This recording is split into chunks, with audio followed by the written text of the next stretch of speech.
വർഷത്തെ ഡ്രൈവിംഗ് പരിചയമുള്ള ആളുകളാണ് എൻ്റെ മുന്നിലിരിക്കുന്നത്. എന്നിരുന്നാലും നമ്മൾ ഈ പറയുന്ന അറിവുകൾ ഒന്ന് പുതുക്കിയെടുക്കുന്നത് എപ്പോഴും നമ്മുടെ ജോലിക്ക് കൂടുതൽ ഊർജം നൽകാൻ സഹായകമാണ്. പ്രത്യേകിച്ച് നമ്മൾ ചെയ്യുന്ന ജോലി ഇത്രയും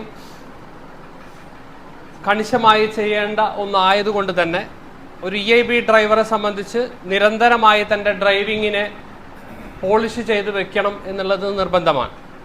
അപ്പം നമ്മുടെ കഴിഞ്ഞ അധ്യയന വർഷത്തിൽ സ്കൂളുകളുമായി ബന്ധപ്പെട്ട് റോഡ് അപകടങ്ങളുമായി ബന്ധപ്പെട്ട നിരവധി സംഭവങ്ങൾ ഉണ്ടായിട്ടുണ്ട്.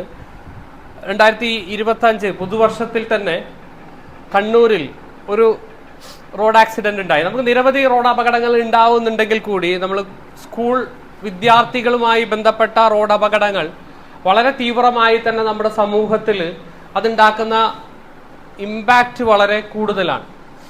അതായത് 2025 പുതുവർഷാഘോഷം കഴിഞ്ഞ് കുട്ടികളെല്ലാം വളരെ സന്തോഷത്തോടെ ക്ലാസ്സിൽ പരിപാടികളൊക്കെ അവതരിപ്പിച്ച് മടങ്ങുന്ന ഒരു സ്കൂൾ വാഹനം കണ്ണൂർ മറഞ്ഞു. അതിലൊരു 10 വയസ്സുള്ള ഒരു പെൺകുട്ടി മരിച്ചു അല്ലേ? നിങ്ങളെല്ലാം വാർത്ത ഓർക്കുന്നുണ്ടായിരിക്കാം.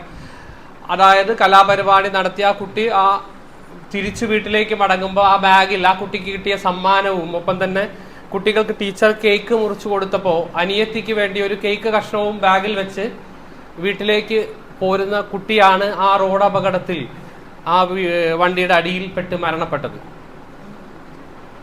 അപ്പൊ ആ ഒരു വിദ്യാർത്ഥിയുടെ, പ്രത്യേകിച്ച് കുട്ടികളുടെ ജീവൻ എന്ന് പറയുന്നത് നമ്മുടെ സമൂഹത്തിനായാലും കുടുംബത്തിനായാലും വീട്ടുകാർക്കായാലും ഒക്കെ തന്നെ വളരെ വിലപ്പെട്ടതാണ്, അല്ലെങ്കിൽ വില മതിക്കാനാവാത്തതാണ്. അപ്പൊ നമ്മുടെ വാർത്താ മാധ്യമങ്ങളും സമൂഹവും ഒരുപാട് ദിവസം ആ ഒറ്റ മരണം ചർച്ച ചെയ്തു. അപ്പൊ അതിൽ തന്നെ പല കാരണങ്ങൾ പറഞ്ഞു. ഡ്രൈവർ വന്നിട്ട് ബ്രേക്കിന്റെ പ്രശ്നങ്ങളൊക്കെ പറഞ്ഞു. അതിനുശേഷം ഉറപ്പിച്ചിട്ടില്ലെങ്കിൽ കൂടി ആ സമയത്ത് ഡ്രൈവറുടെ സ്റ്റാറ്റസ്, വാട്സപ്പ് സ്റ്റാറ്റസ് അപ്ഡേറ്റ് ആയ സമയവും ഈ അപകടം നടന്ന സമയവും ഒന്ന് തന്നെയാണ് എന്ന് പറഞ്ഞ് വാർത്തകൾ വന്നു.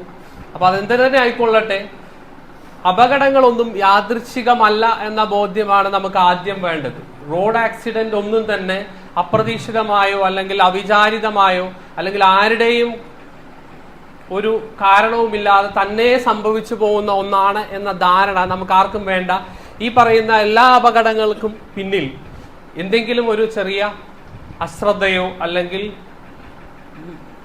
നിരുത്തരവാദപരമായ എന്തെങ്കിലും ഒരു ആക്ഷൻ ഉണ്ട് എന്നുള്ളത് തന്നെയാണ്. പനയമ്പാടത്ത് നമുക്ക് 4 കുട്ടികളുടെ ജീവൻ, 8ാം ക്ലാസ്സിൽ പഠിക്കുന്ന 4 പെൺകുട്ടികൾ സ്കൂൾ വിട്ട് നടന്നു പോവുകയായിരുന്നു.